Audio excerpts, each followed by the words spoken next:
Hello friends, welcome to the Coders Cafeteria. This video is useful for IT professional, college students, people who are looking to learn Java programming language. In the previous video, we learnt about the topic members of the class and what is object creation, what are the constructors, what is the use of having a constructors. Okay. So in this video, we are going to discuss about what are the data types available in Java. We are going to see what is primitive data type, what is wrapper data type, and we are going to see what is global variable, local variable, and we are going to see what is a keyword static. Okay, what is the use of static keyword. Okay. Before getting into today's topic, hit the subscribe button, hit the bell icon to get notified for our free tutorials. Okay, let's start the session. Okay, so data types. Okay, data types, there are two segregation. One is primitive data types and wrapper data types. Okay, primitive data types have eight types. Okay, so I will list it down one by one: byte, short, int, long, float, double, boolean, and character. Okay, so these are all the 8 primitive data types in Java. Okay, now I will have a look into what is this byte, what is this short, and what is the use of this. Okay, so these four are used to declare data of whole numbers. Okay, these four are used to declare a data of whole numbers. Four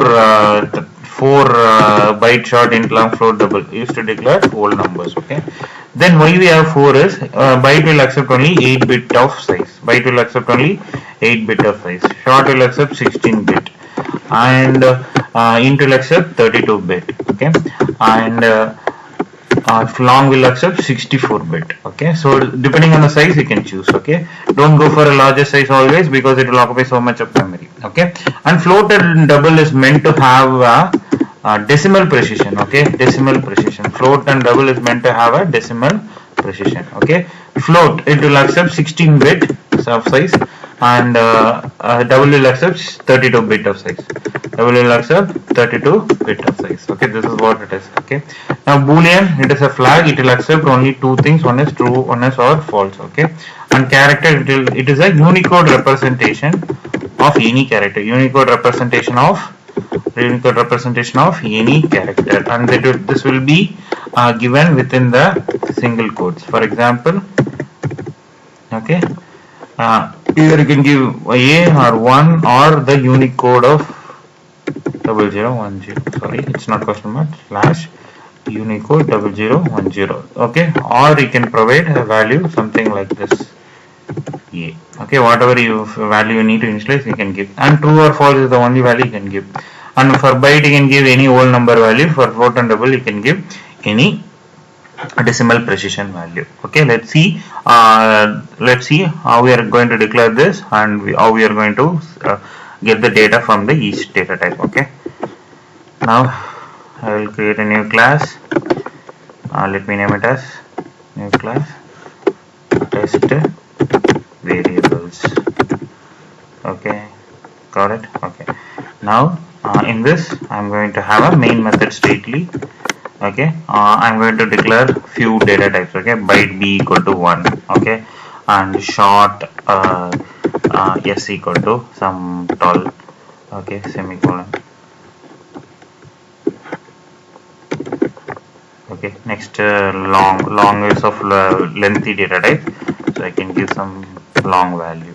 Okay, got it. Now float you can use, should give like this: float f equal to some 44.55 f. If it is of bigger precision, you can use double, double, d equal to some numbers with higher precisions, semicolon, and there is no need to append d before a float.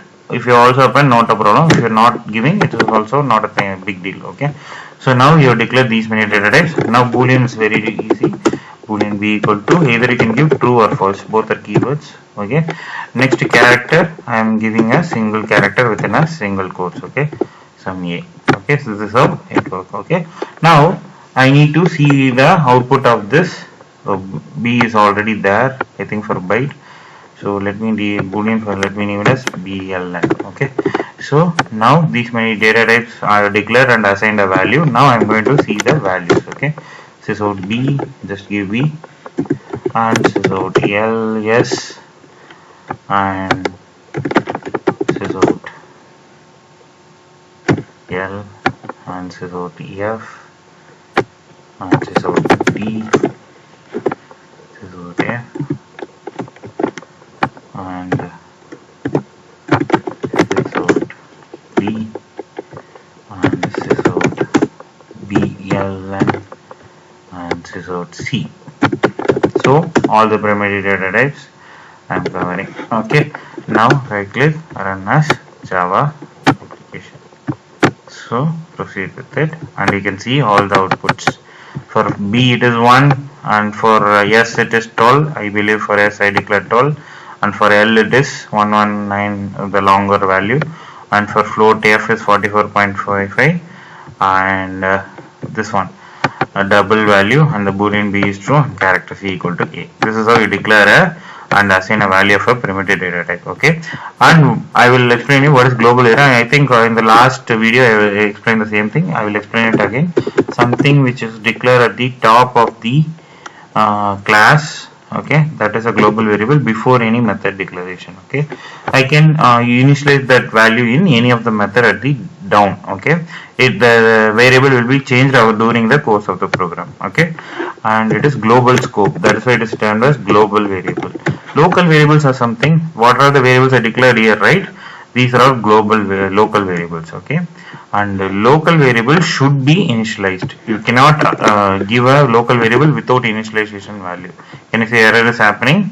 Local variables may not be initialized. So local variable should be initialized with some value, else it will throw an error. For global variable there is no initialization needed, and it have a default value. Okay. Now coming into the picture of default values for primitive data type. Okay. For byte the default value will be 0, for short it is 0, for int it is 0, and for long it is 0, and for float it is 0, and for double it is 0.0, sorry, and for float also 0.0, and for boolean the default value is false, and for this one default value is Unicode of 0. So this is how it works. Okay, this is all the default values. If you are not giving anything, so for example I want to access bx, how I can access this? Create an object and access bx. Okay, so test variable is my class.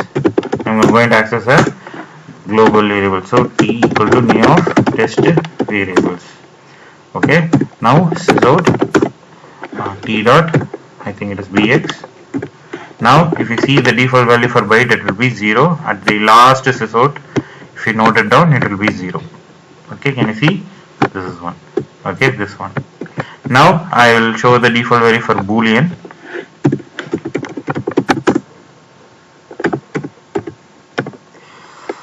I am not declaring anything, so it will have default value.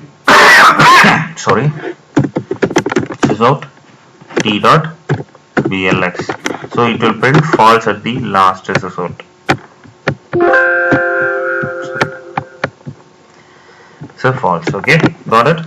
So this is all the primitive data types, and these are all global variables and local variables. Okay, now we are going to see about wrapper data types. Okay, each primitive data type will have a wrapper data type. Okay, and wrapper data types are the classes available. Okay, wrapper data types are the classes available. Okay, it is not just a value assignment to a particular variable. It will create as an object. It will create as an object. For int it will be, so for I will go with each primitive data type will have a wrapper data type, and it is a Java class. Okay, byte will be byte, it will start with capital B, and short will be short, and int will be integer, full form of integer, and long will be long, and float it is same, and for double it is same, but the thing is first letter will be capital, and boolean it will be capital boolean, and for character it will be full character. Okay, so these are all the wrapper data types. Okay, byte is a class, 8 primitive data types will have 8 classes. Okay, and each class will have 2 constructors that will accept its own data type and or string, its own data type or string. 2 constructors will accept its own data type or string. Okay, I am going to declare a wrapper data type for you, and I will show an example. And one more thing to be noted down, all the wrapper data types,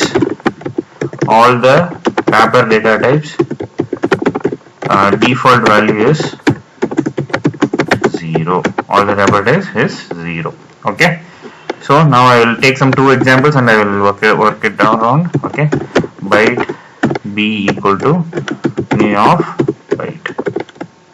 Okay. Now semicolon. Now you can pass either the primitive value, for example 1, or string of 1, because it can accept its own data type or its string value. So I am giving, okay, b is already there. I will repeat as bw as it is a wrapper. Okay.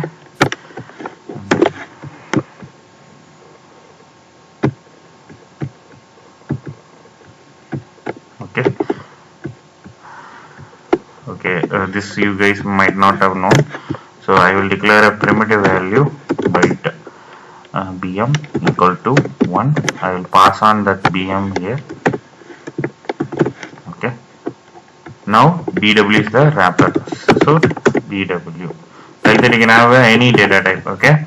Byte, short, int, long. So it is converted as a class object. Okay. Whereas primitive data types are not treated as object. That is one difference. And the second difference is the memory allocation will be different for primitive data types and for wrapper data types, because wrapper data types are actually objects. Just like how you declare a class and create an object, each wrapper data type will be a class. Okay, that's it. Okay.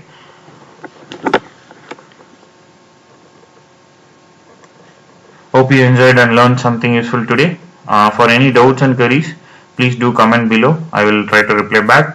In the next video, I am going to show you on theoretical part of static keyword and boxing and unboxing. Okay. If you love this video, hit the like button and hit the subscribe button. Thanks. Happy learning.